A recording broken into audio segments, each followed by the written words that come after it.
మీ business ఏదైనా మీ ఊర్లో promotion చేయాలంటే అది సుమన్ టీవీతోనే సాధ్యం. ఇప్పుడే సంప్రదించండి. నా వైఎస్ఆర్ కాంగ్రెస్ పార్టీ కార్యకర్తకు ఎక్కడైనా అన్యాయం జరిగినా దండుపాలెం బ్యాచ్ పెట్టి ఈరోజు కడప నగర ప్రజల్ని ఇబ్బంది పెట్టి బుగ్గవంకలో చెట్లు పెరికాం. ఎంత యాదానికి ఎంత ఖర్చు పెట్టారా అంటే మీడియా మిత్రులకందరికీ కూడా నమస్కారాలు. ఈరోజు ప్రెస్ మీట్ యొక్క ముఖ్య ఉద్దేశం, గత 4 రోజుల మునుపు మన కడప ఎమ్మెల్యే గారు తెలుగుదేశం పార్టీ కార్యకర్తలను ఉద్దేశించి ఆక్రోశంగాను మరి అదేవిధంగా ఆవేశంగాను మాట్లాడిన తీరు చూస్తుంటే నిజంగా ఆశ్చర్యాన్ని గురి చేసిన పరిస్థితి. మరి ఆవేశంగా ఆక్రోశంగా మాట్లాడిన మాటలు ఏంటంటే అన్నీ అసత్యాలు. ఏది కూడా ఒక్కటంటే ఒక్కటి కూడా నిజం మాట్లాడిన పరిస్థితి లేదు. మరి ఆమె ఫ్రస్ట్రేషన్ లెవెల్ చూస్తూ ఉంటే తారాస్థాయికి చేరుకున్నట్టుగా నాకైతే అనిపిస్తూ ఉంది. ఎందుకంటే వాళ్ళ అధినాయకుడు చంద్రబాబు నాయుడు గారిని కూడా మనం చూస్తే ఆయన మాట్లాడినప్పుడు అతని ఫ్రస్ట్రేషన్ లెవెల్స్ కూడా తారాస్థాయికి చేరుకుంటాయి. మరి అధినాయకుడిని అనుసరిస్తూ మరి ఈరోజు మన కడప ఎమ్మెల్యే గారు కూడా మరి ఆమె యొక్క ఫ్రస్ట్రేషన్ లెవెల్స్ కూడా తారాస్థాయికి చేరినట్టుగా నాకైతే అనిపిస్తుంది. ఇవన్నీ కూడా చూస్తుంటే నాకైతే అనుమానం కలుగుతూ ఉంది.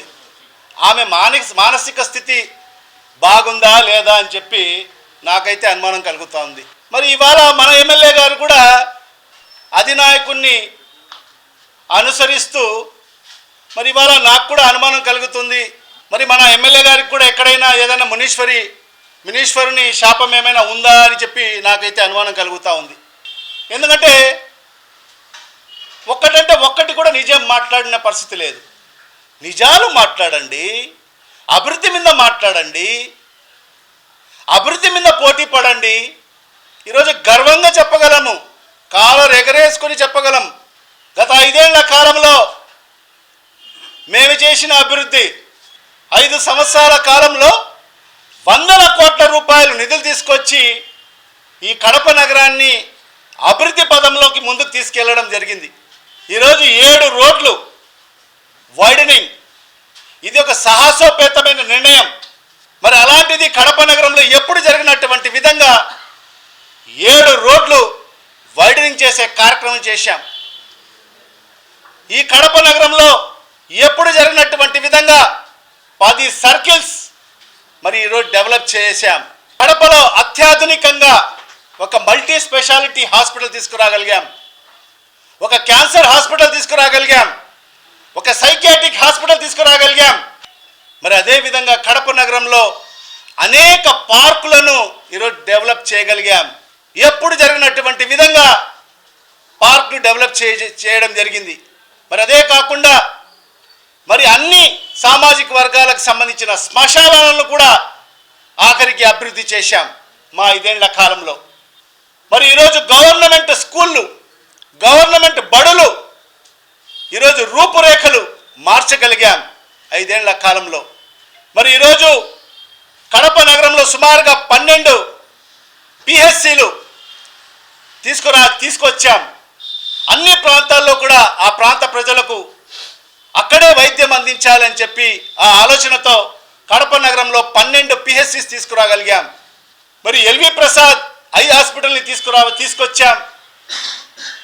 మరి పుష్పగిరి ఐ హాస్పిటల్ని తీసుకొచ్చాం. ప్రతి డివిజన్లో కూడా కడప నగరంలో 50 డివిజన్లు ఉన్నాయి. కోట్లాది రూపాయలతో మరి ఆ డివిజన్లో ఉండే ప్రజలకు మరి ఏదైతే మౌలిక సదుపాయాలు కల్పించగలిగాం, సీసీ రోడ్లు అయితేమి, సీసీ డ్రైన్లు అయితేమి, మరి అదేవిధంగా అనేక ఓవర్ హెడ్ ట్యాంక్స్ని కూడా కడప నగరంలో మరి నిర్మాణం చేశాం. మరి అదే కాకుండా కడప నగరంలో వర్షపు నీళ్లు వస్తే మరి ఆ వర్షపు నీళ్లు వెళ్ళేదానికి అవకాశం లేదు కాబట్టి మరి 69 కోట్ల రూపాయలు శాంక్షన్ తీసుకొచ్చి మరి అదేవిధంగా 23 మరి స్ట్రాంగ్ వాటర్ డ్రైన్స్ని కూడా ప్రారంభం చేశాం. మరి అదేవిధంగా రవీంద్ర నగర్కు సంబంధించి మరి ఆ ప్రాంత ప్రజలు ఇబ్బంది పడుతున్నారు అని చెప్పి మరి దానికి 20 కోట్ల రూపాయలు శాంక్షన్ చేయించుకొని రాగలిగాం. మరి అదే కాకుండా బుగ్గవంకకు సంబంధించి ప్రతి నిత్యం నాగరాజుపేట వాసులైతే ఏమి, రవీంద్రనగర్ ప్రజల వాసులైతే ఏమి, ఎప్పుడు కొద్దిపాటి వర్షం వచ్చినా కూడా తమ ప్రాణాలను బిక్కుబిక్కుమని అరచేతిలో పెట్టుకొని మరి వాళ్ళు జీవనం కొనసాగించిన పరిస్థితి మనం చూశాం. దాన్ని అధిగమిస్తూ 58 కోట్ల రూపాయలతో మరి ఆ బుగ్గవంకుకి ఇరుపక్కల మరి ఆ గోడని పూర్తి స్థాయిలో నిర్మాణం చేయగలిగాం. మరి ఇరుపక్కల కూడా మరి సుందరీకరణలో భాగంగా మరి ఇరుపక్కల కూడా మరి ఆ రోడ్లు వేయాలని చెప్పి కూడా ఆ పనులు కూడా ప్రారంభించేశాం. మన ఎమ్మెల్యే గారికి నేను సూటిగా ప్రశ్నిస్తున్నాను. అనేక సందర్భాల్లో మీరు కూడా సాక్షులు, మీరు కూడా ప్రత్యేక సాక్షులు. ప్రతి నా ప్రెస్ మీట్లో కూడా నేను ఎమ్మెల్యే గారికి సవాలు విసిస్తూనే ఉన్నాను. అభివృద్ధి మీద మాట్లాడండి. మీరు ఈ 1.5 సంవత్సరాల కాలంలో మేము గత 5 ఏళ్ల కాలంలో ఏం చేశామని చెప్పి ఈరోజు శ్వేతపత్రం చెప్పి విడుదల కూడా చేశాం. ప్రతి సందర్భంలో కూడా చెప్తూనే ఉన్నాం. మరి మీరు ఈ 1.5 సంవత్సరం కాలంలో మీరు ఏం నిధులు తీసుకొచ్చారు ఈ కడప నగరానికి, మీరు ఏం అభివృద్ధి చేశారో చెప్పమంటే దానికి సమాధానం ఉండదు. వాళ్ళు చెప్పుకునేది ఏంటంటే బుగ్గవంకలో చెట్లు పెరికాం. ఎంత దానికి ఎంత ఖర్చు పెట్టారు అంటే 3,60,00,000 రూపాయలు ఖర్చు పెట్టి బుగ్గవంకలో చెట్లు పెరికారంట. ఇది అభివృద్ధి వాళ్ళు చేసింది 1.5 సంవత్సరాల కాలంలో. ఈరోజు చూస్తే మళ్ళీ ఈరోజు 4 నెలలు అయింది. 4 నెలలు మళ్ళీ యథాతథ స్థితి ఉంది. ఈరోజు బుగ్గవంకలో మళ్ళీ ఏం చేస్తారంటే మళ్ళీ చెట్టు పెరికే దానికోసం మళ్ళీ 3 కోట్ల రూపాయలు. అంటే బుగ్గవంకని మరి ఈరోజు మన ఎమ్మెల్యే గారు ఒక ఏటీఎం కార్డుగా వాడుకుంటున్నారు. ఎప్పుడు కావాలంటే అప్పుడు ఆ ఏటీఎం మిషన్లో కార్డు పెడితే 3 కోట్ల డబ్బులు వస్తాయి. మరి ఆ రకంగా బుగ్గవంకను ఒక ఏటీఎం కార్డుగా వాడుకుంటున్న పరిస్థితి ఈరోజు కడప నగరంలో స్పష్టంగా కనిపిస్తుంది. మరి ఇవాళ నేను ఒకటే అడుగుతున్నా ఎమ్మెల్యే గారికి, కడప నగరానికి శాశ్వత నీటి పరిష్కారం చేయాలని చెప్పి ఒక తలంపుతో మరి ఆనాటి ముఖ్యమంత్రి మన నాయకుడు శ్రీ వైఎస్ జగన్మోహన్ రెడ్డి గారిని ఒప్పించి మరి ఏదైతే బ్రహ్మసాగర్ నుంచి 1.5 టీఎంసీ కడప నగరానికి తాగునీటి కోసం ఒక జీవోను తీసుకొచ్చి 570 కోట్ల రూపాయలు మరి శాంక్షన్ కూడా చేయించడం జరిగింది. నేను మంచి హస్తవాసి కాబట్టే మరి ఇవాళ ప్రతి ఒక్కరు నన్ను ఆహ్వానించడం జరుగుతుంది. ఎందుకంటే ఒక వ్యాపారం చేయాలంటే ఖచ్చితంగా మంచి హస్తవాసి అయి ఉండాలి. ఎందుకంటే వాళ్ళ వ్యాపారము 3 కాయలు 6 పూలుగా వెదజల్లాలి అంటే ఒక మంచి హస్తవాసిగా ఉండాలి. 3 పూలు 6 కాయలుగా కాయాలంటే ఖచ్చితంగా మంచి హస్తవాసి ఉండాలి.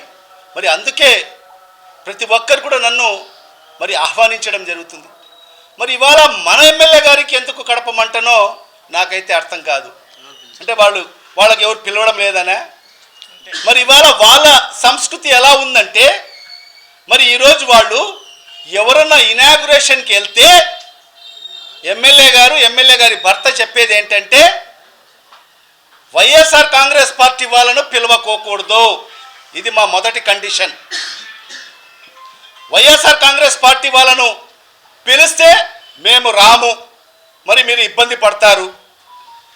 అనేక మంది మాకు ఫోన్ చేసి అన్నా చాలా బాధగా ఉందన్నా, మిమ్మల్ని పిలవాలని కూడా మేము పిలవలేకపోతున్నాము, ఎందుకంటే మీకు పిలిస్తే మాకు ఏదైనా ఇబ్బందులు చేస్తారని చెప్పి మీకు పిలవలేకపోతున్నామని చెప్పి చెప్పుకునే వాళ్ళు చాలామంది ఉన్నారు. ఇది ఈ కడప నియోజకవర్గ ప్రజల్లో నాకుండే అభిమానం. వాళ్ళ అభిమానానికి ఖచ్చితంగా హ్యాట్స్ ఆఫ్ తెలియజేసుకుంటున్నాను. ప్రతిపక్షంలో ఉన్నా కూడా ఈరోజు ప్రతిపక్షంలో ఉన్నా కూడా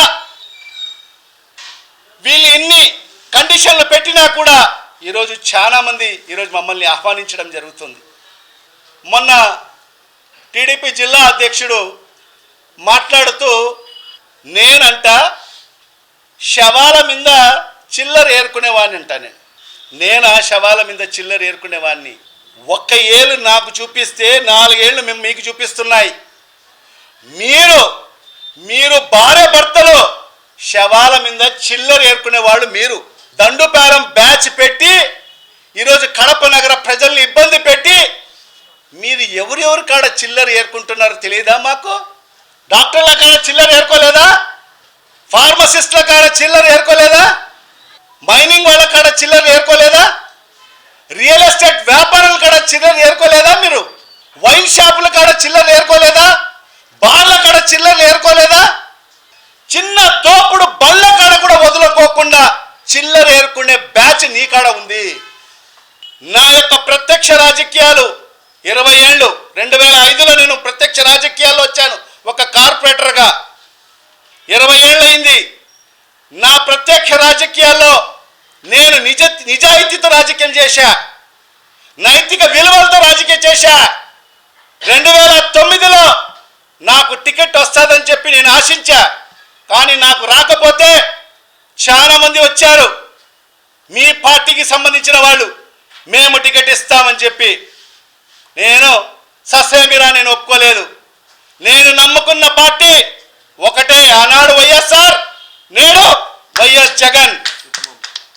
మరి 2014లో మొదటిసారి ఎమ్మెల్యే అయ్యా.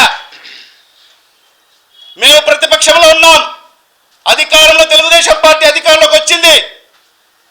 మీ తెలుగుదేశం పార్టీ ఎంతమంది నాయకులు నా కాడికి వచ్చారు? ఎంత కావాలంటే బ్లాంక్ చెక్ ఇస్తాను, బ్లాంక్ చెక్ ఇస్తాను, నువ్వు ఎంత రాసుకుంటావో రాసుకో. నీ కోసమే మంత్రి పదవి ఖాళీ పెట్టాడు మా ముఖ్యమంత్రి. నేను ఒకటే మాట చెప్పా, 2014లో కాదు కదా, 2019లో దేవుడు రాసింటే నేను ఖచ్చితంగా మంత్రి అవుతా అని చెప్పి వాళ్ళకందరు కూడా చెప్పా. నేను ఆ రోజు కూడా నమ్ముకున్నది ఒకటే, వైఎస్ఆర్ కాంగ్రెస్ పార్టీ. ఒకే నాయకుడు జగన్మోహన్ రెడ్డి గారిని నమ్ముకొని రాజకీయం చేశా. నీలాగా ఏ గాలికి ఏ ఎండకు ఆ గొడుగు పట్టిన దాఖలాలు లేవు. అదే మా నాయకుడు నా నిజాయితీని గుర్తించి 2019లో అధికారంలోకి వచ్చిన తర్వాత నా ఊహకు అందినటువంటి పదవి నాకు కట్టబెట్టాడు. ఈ రాష్ట్రానికి ఉప ముఖ్యమంత్రి నేను కలలో కూడా ఊహించలేదు. అలాంటి పదవి నన్ను కట్టబెట్టాడు. కడప ఎమ్మెల్యే గారు మాట్లాడుతూ 200 మందితో కాదు కదా, 2000 మందితో రా అని చెప్పి మాట్లాడడం జరిగింది. ఎస్, ఇప్పుడు చెప్తున్నా నా వైఎస్ఆర్ కాంగ్రెస్ పార్టీ కార్యకర్తకు ఎక్కడైనా అన్యాయం జరిగినా అక్కడ అంజద్ బాషా అనేవాడు ఉంటాడు. అవసరమైతే 200 మంది కాదు కదా, 2000 మందితో వస్తాడు.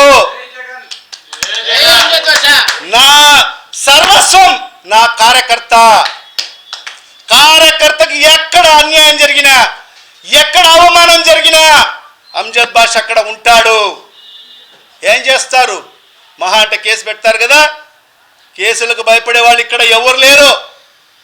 ఎన్ని కేసులు పెట్టుకుంటారో పెట్టుకోండి, ఖచ్చితంగా మాది అనేది ఒక రోజు వస్తుంది, ఆ రోజు చూపిస్తాం. మన ఎమ్మెల్యే గారు మాట్లాడుతూ వైఎస్ఆర్ కాంగ్రెస్ పార్టీ నాయకులు బయటికి వచ్చేటప్పుడు నోరు అదుపులో పెట్టుకొని రావాలంట, లేకుంటే నోరు మూసుకొని రావాలి అంట. అమ్మా ఎమ్మెల్యే గారు, ఖచ్చితంగా ఆ రోజులు కూడా దగ్గరలోనే ఉన్నాయి. ఈ కడప నియోజకవర్గ ప్రజలు ఎవరి నోటికి ప్లాస్టర్ వేస్తారో, ఎవరి నోటికి మరి నోరు తెరవకోకుండా కుట్లు వేస్తారో ప్రజలే నిర్ణయిస్తారు. మేము ప్రజలకు జవాబుదారీగా ఉంటాం. ప్రజలకు అన్యాయం జరిగితే గళం ఇప్పుతాం. ఎక్కడైతే ఇబ్బంది పడతారో ఖచ్చితంగా అక్కడ ప్రజల పక్షాన వైఎస్ఆర్ కాంగ్రెస్ పార్టీ ఉండి పోరాటం చేస్తుంది. మరి అదే కాకుండా కొన్ని మాటలు మనం చెప్పనటువంటి మాటలు కూడా మన ఎమ్మెల్యే గారు మాట్లాడడం జరిగింది. సభ్య సమాజం, మరీ ముఖ్యంగా మహిళలు తల దించుకునే విధంగా మరి ఆ మాటలు ఉన్నాయి. దాని గురించి నేను ప్రస్తావించదలుచుకోలేను. ఈ నగరంలో ఉండే మహిళలందరూ కూడా విన్నారు. వాళ్ళే తగిన రీతిలో తగిన సమయంలో మరి వీళ్లకు బుద్ధి చెప్పే కార్యక్రమం జరుగుతుందని చెప్పి కూడా ఈ సందర్భంగా తెలియజేసుకుంటాను.